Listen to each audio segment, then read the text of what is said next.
A chuva fina e persistente de um inverno paulistano batia contra as imensas paredes de vidro da mansão no Morumbi, um mausoléu de luxo e silêncio. Por dentro, o ambiente era ainda mais frio. Concreto aparente, móveis de design que custavam o preço de um carro e obras de arte abstratas compunham um cenário estéril, desprovido de qualquer calor humano. Não havia um único porta-retratos, nenhuma marca de vida familiar, apenas a opressão silenciosa de uma riqueza que não conseguia preencher o vazio deixado pela ausência. O único som que quebrava a monotonia era o choro baixo e contínuo de uma criança, um lamento que parecia ser engolido pela grandiosidade desalmada do lugar. Era um som que ecoava pelos corredores polidos como um fantasma. A trilha sonora de uma dor que ninguém ali parecia saber como consolar, muito menos como curar. Trancado em seu escritório, um trono de vidro e aço com vista para o jardim encharcado, Miguel Braga tentava ignorar o som. Aos 48 anos, o CEO de um império de tecnologia vestia um terno impecável que contrastava brutalmente com o caos em seu rosto. Olheiras profundas marcavam uma noite mal dormida e seus olhos, antes afiados e focados, agora vagavam perdidos, incapazes de se fixar em qualquer ponto. Ele pressionava o telefone contra o ouvido, tentando fechar um negócio de milhões. Mas o choro de Pedro, seu filho de 4 anos, era como uma agulha perfurando sua paciência já esgotada. Cada soluço era uma acusação, um lembrete de sua falha. Com um rosnado de pura frustração, ele desligou a chamada com violência, o som do aparelho batendo na base, ecoando como um tiro no silêncio do escritório. Ele marchou para fora, os passos duros e rápidos, ressoando no piso de mármore. No meio do corredor longo e impessoal, ele o viu. Pedro estava encolhido no chão, um pequeno amontoado de tristeza, agarrado a um leão de pelúcia surrado, o último presente de sua mãe. O menino não fazia birra. Seu choro era um chamado desesperado, que Miguel, cego pela própria dor, interpretava como uma afronta. A pressão do trabalho, o luto não processado e a exaustão explodiram em uma fúria irracional. "Para de chorar, Pedro! Para com isso agora!" Ele gritou a voz irreconhecível. Em um gesto impensado, movido por um desespero que ele mesmo não compreendia, ele levantou a mão. Nesse exato instante, Raquel, a empregada, surgiu como uma sombra protetora, jogando-se na frente do menino e o cobrindo com seu próprio corpo. O tempo parou. A mão de Miguel ficou suspensa no ar, um monumento ao seu próprio fracasso. O choque paralisou seus músculos, não pela insubordinação da funcionária, mas pelo reflexo hediondo de si mesmo que viu naquele ato. Ele olhou para Raquel, que o encarava não com medo ou julgamento, mas com uma compaixão feroz. E então, com a voz trêmula, mas inabalável, ela pronunciou as palavras que quebrariam a armadura dele para sempre. "Senhor Miguel, a dona Laura me pediu para cuidar dele como se fosse meu, e é o que eu vou fazer." A menção ao nome de sua falecida esposa foi a chave que abriu as comportas da dor. Relatos como este nos partem o coração, mas precisam ser contados. Se esta história já tocou você de alguma forma, por favor, considere se inscrever, pois é o seu apoio que nos permite continuar a dar voz a momentos de profunda transformação humana. As palavras de Raquel pairaram no ar, mais pesadas que o silêncio que se seguiu. A menção ao nome de Laura foi como uma chave girando em uma fechadura enferrujada, abrindo as comportas de uma dor que Miguel vinha represando por um ano inteiro. A mão que estava erguida, um monumento de sua fúria e fracasso, caiu sem força ao lado do corpo. Seus joelhos cederam, e o CEO de um império de tecnologia desabou sobre o mármore frio, não com a dignidade de um rei destronado, mas com a fragilidade de um homem quebrado. Seus ombros tremiam violentamente e um som gutural, um soluço que vinha das profundezas de sua alma, rasgou o ambiente estéril. Ele não chorava pela humilhação, mas pela vergonha esmagadora de ter se tornado o monstro que jurou nunca ser. O tipo de pai que Laura desprezaria com todas as suas forças. Raquel, com uma calma que parecia sobrenatural, não se moveu. Apenas apertou seu abraço em torno de Pedro, protegendo o menino não mais da raiva do pai, mas da visão de seu completo desmoronamento. Ela entendia que aquele colapso era necessário, uma febre que precisava queimar para que a cura pudesse começar. Ela sussurrou palavras tranquilizadoras no ouvido da criança, explicando que o papai estava apenas muito triste e que tudo ficaria bem. Pedro, que antes tremia de medo, agora olhava para o pai com uma confusão infantil, seus grandes olhos castanhos tentando decifrar aquela dor adulta e incompreensível. Ele viu o homem que era seu mundo inteiro encolhido no chão, tão vulnerável quanto ele mesmo se sentia todos os dias. E seu pequeno coração se encheu de uma compaixão instintiva, a pureza de uma criança que ama incondicionalmente. O passado de Miguel era uma tapeçaria de conquistas e ausências. Ele lembrava com uma clareza dolorosa do dia do acidente de Laura. Estava em uma teleconferência com investidores de Tóquio, fechando o maior negócio da história de sua empresa. Ignorou 3 chamadas dela, irritado com a interrupção. A 4ª chamada não foi dela, mas de um hospital. A culpa o corroía desde então. A certeza de que, se tivesse atendido, se estivesse lá, talvez as coisas tivessem sido diferentes. Ele se afundou no trabalho como um viciado busca sua droga, usando a adrenalina dos negócios para anestesiar o luto. A mansão se tornou um reflexo de sua alma, grandiosa por fora, vazia e fria por dentro. Cada obra de arte, cada móvel de design, era uma tentativa fútil de preencher um vazio que só o riso de Laura e o abraço de Pedro poderiam ocupar. Pedro, por sua vez, vivia em um mundo de sombras e silêncios. Ele não se lembrava dos detalhes do rosto da mãe, mas guardava a sensação de seu cheiro, o calor de seu abraço e o som de sua voz cantando para ele dormir. O leão de pelúcia era sua única âncora para esse passado feliz. Ele o apertava contra o peito nas noites longas, imaginando que o calor do tecido era o calor de sua mãe. O choro constante era sua única linguagem, uma forma de gritar para o mundo que uma peça fundamental de sua existência havia sido arrancada. Ele não queria os brinquedos caros que o pai comprava, nem os doces que as babás ofereciam. Ele só queria o pai que existia antes, o pai que ria e o jogava para o alto, o pai que agora parecia um estranho morando na mesma casa. Naquele chão de mármore, algo começou a mudar. Miguel ergueu o rosto, manchado de lágrimas, e seus olhos encontraram os de seu filho. Pela primeira vez em meses, ele realmente o viu. Viu o medo, a solidão e a necessidade desesperada de amor. Com as mãos trêmulas, ele se arrastou para perto e, sem dizer uma palavra, estendeu os braços. Pedro hesitou por um segundo, olhando para Raquel em busca de permissão. Ela assentiu suavemente. O menino, então, se soltou do abraço dela e se aninhou no colo do pai. Foi um abraço desajeitado, frágil, mas foi o primeiro tijolo na reconstrução de uma ponte que parecia ter sido demolida para sempre. Miguel o apertou, inalando o cheiro de infância e sentindo o pequeno coração bater contra seu peito, uma batida que ecoava a sua própria. Nos dias que se seguiram, a mansão começou a respirar de forma diferente.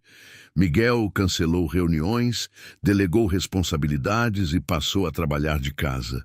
Suas primeiras tentativas de conexão eram quase patéticas. Ele tentou montar um quebra-cabeça e perdeu a paciência com as peças. Tentou cozinhar panquecas e quase incendiou a cozinha. Pedro o observava com uma curiosidade cautelosa, como quem estuda um animal selvagem tentando se domesticar. Raquel intervinha com delicadeza. guiando as mãos de Miguel para virar a panqueca no momento certo ou sugerindo que lessem uma história em vez de lutar com um brinquedo complicado. Ela era a tradutora silenciosa entre dois corações que falavam idiomas diferentes, o do luto adulto e o da saudade infantil, ajudando-os a encontrar um vocabulário comum. A mudança, no entanto, não passou despercebida. Os sogros de Miguel, pais de Laura, apareceram sem avisar em uma tarde chuvosa. Eles o encontraram no chão da sala, cercado por blocos de montar, tentando construir um castelo com Pedro. Para eles, aquela cena não era de redenção, mas de fraqueza.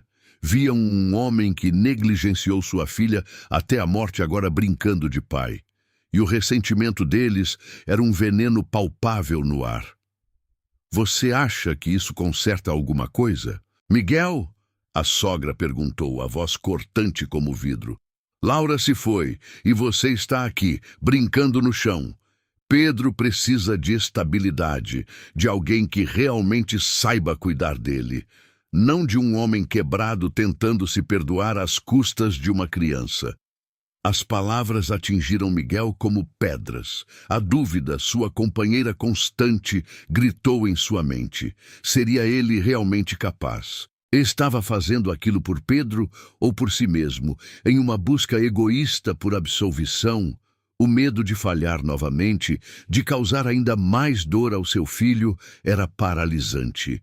Ele olhou para o rosto confuso de Pedro, que sentia a tensão no ambiente, e sentiu o peso de sua responsabilidade como nunca antes. A jornada para se reconstruir é solitária e cheia de vozes que nos mandam desistir. É por isso que histórias como a de Miguel precisam ser ouvidas, e a sua inscrição é o que nos dá a força para não deixar que elas se percam no silêncio do julgamento alheio. Seu apoio nos permite continuar mostrando que a vulnerabilidade não é fraqueza, mas o início da verdadeira força. A visita de seus sogros, em vez de quebrá-lo, acendeu uma chama de determinação. Ele sabia que eles o culpavam, e talvez tivessem razão em parte, mas não podiam tirar dele o direito de tentar ser o pai que Pedro merecia. No dia seguinte, ele fez algo que não fazia há mais de um ano. Foi buscar Pedro na escola. Os outros pais o olhavam com estranheza, acostumados a ver apenas babás e motoristas buscando os filhos dos executivos. Miguel se sentiu um peixe fora d'água, seu terno caro destoando das roupas casuais dos outros. Mas quando Pedro saiu correndo pelo portão e gritou, "Papai!", com um sorriso que iluminou seu rosto pequeno, todo o desconforto desapareceu. Naquele momento, ele não era um CEO, era apenas um pai. Aos poucos, o vínculo entre eles se aprofundava através de pequenos rituais. Miguel aprendeu a dar o abraço de leão, um abraço apertado e barulhento que Laura costumava dar em Pedro. Ele descobriu que o filho gostava de morangos, mas odiava bananas, e que tinha medo do escuro apenas se o seu leão de pelúcia não estivesse por perto. Eram detalhes minúsculos, fragmentos de uma vida que ele havia ignorado por tempo demais. Cada nova descoberta era como encontrar uma peça perdida de um mapa que o levaria de volta para seu filho. A mansão, antes um mausoléu, começou a ganhar vida com o som de risadas e conversas, um calor que nem o mais caro sistema de aquecimento poderia proporcionar. Raquel observava tudo de uma distância respeitosa, seu coração se enchendo de uma alegria serena. Ela via o homem arrogante e distante se transformar em um pai dedicado e gentil.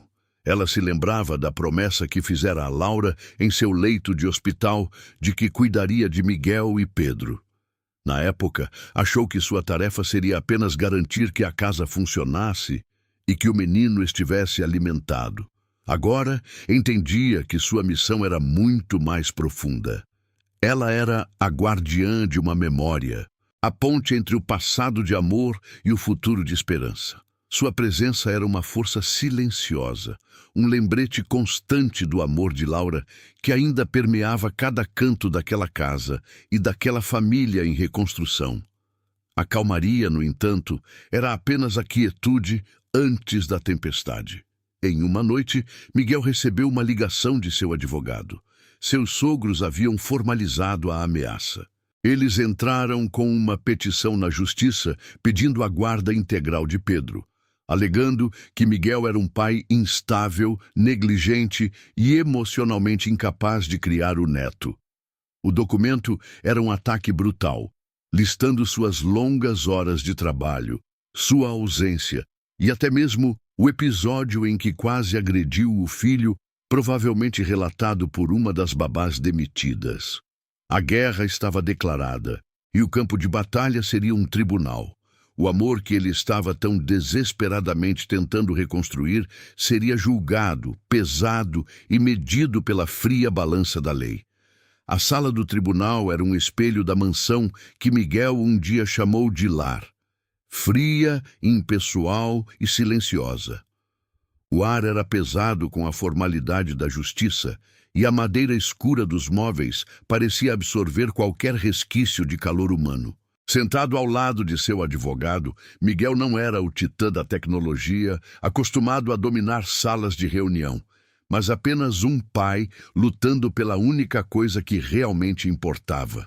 Do outro lado, seus sogros o fuzilavam com o olhar, o rosto endurecido pela dor e pelo ressentimento. O advogado deles, um homem de terno cinza e sorriso afiado, andava de um lado para o outro, tecendo uma narrativa de negligência e instabilidade, usando a verdade como uma arma para desferir os golpes mais cruéis. Cada palavra era um eco das próprias dúvidas que assombraram Miguel por tantos meses, agora ditas em voz alta para um juiz decidir o destino de sua família. O advogado dos avós não poupou detalhes. Ele pintou um quadro devastador de um pai ausente, imerso no trabalho enquanto o filho se afogava em tristeza. Apresentou registros de babás demitidas, cronogramas de viagens de negócios e o testemunho de uma psicóloga que descrevia Pedro como uma criança em profundo sofrimento por abandono afetivo. O golpe de misericórdia foi o relato do dia em que Miguel, em um acesso de fúria, levantou a mão para o próprio filho. A sala ficou em um silêncio sepulcral. Miguel não se encolheu, não desviou o olhar. Ele ouvia cada acusação como uma penitência merecida, absorvendo a dor da humilhação pública. Ele sabia que muito daquilo era verdade. Eram os cacos de sua vida quebrada sendo expostos sob a luz fria da lei. Ele não sentia raiva, apenas uma profunda tristeza por ter permitido que as coisas chegassem àquele ponto. Quando chegou sua vez de falar, Miguel se levantou lentamente, suas mãos não mais trêmulas, mas firmes. Sua voz, quando soou, não era a de um CEO imponente, mas a de um homem despido de qualquer armadura. Tudo o que o doutor disse é verdade, ele começou, chocando a todos.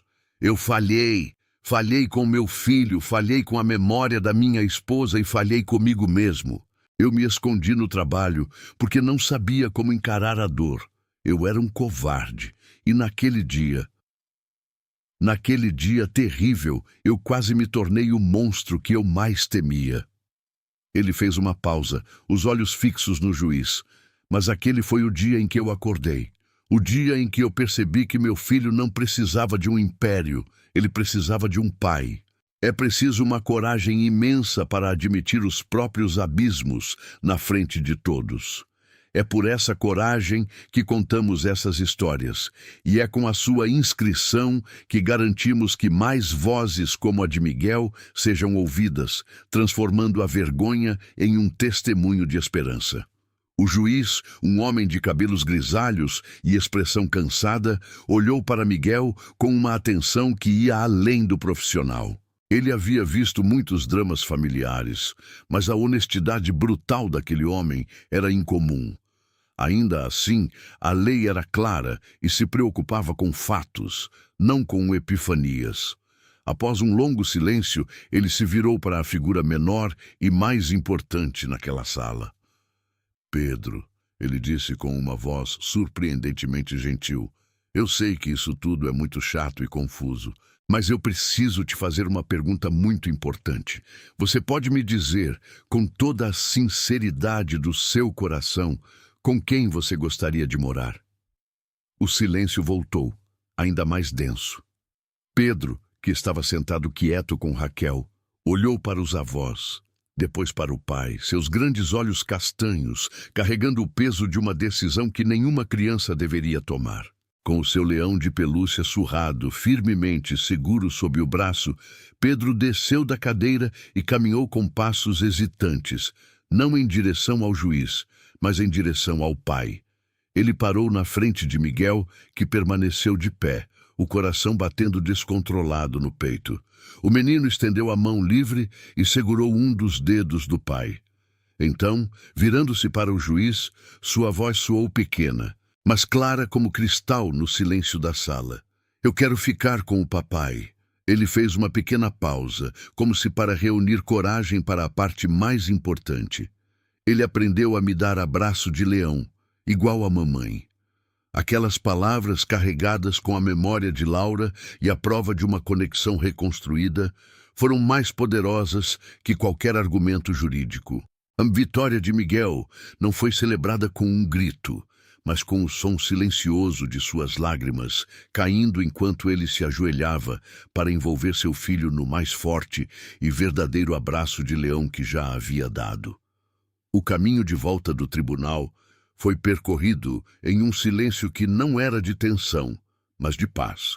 Uma paz frágil, recém-conquistada, que preenchia o espaço entre pai e filho. Pedro, exausto pela emoção do dia, adormeceu no banco de trás, a bochecha pressionada contra o vidro, ainda agarrado ao seu leão de pelúcia como se fosse uma medalha de honra. Miguel o observava pelo retrovisor, e cada respiração tranquila do menino era como um bálsamo para sua alma ferida.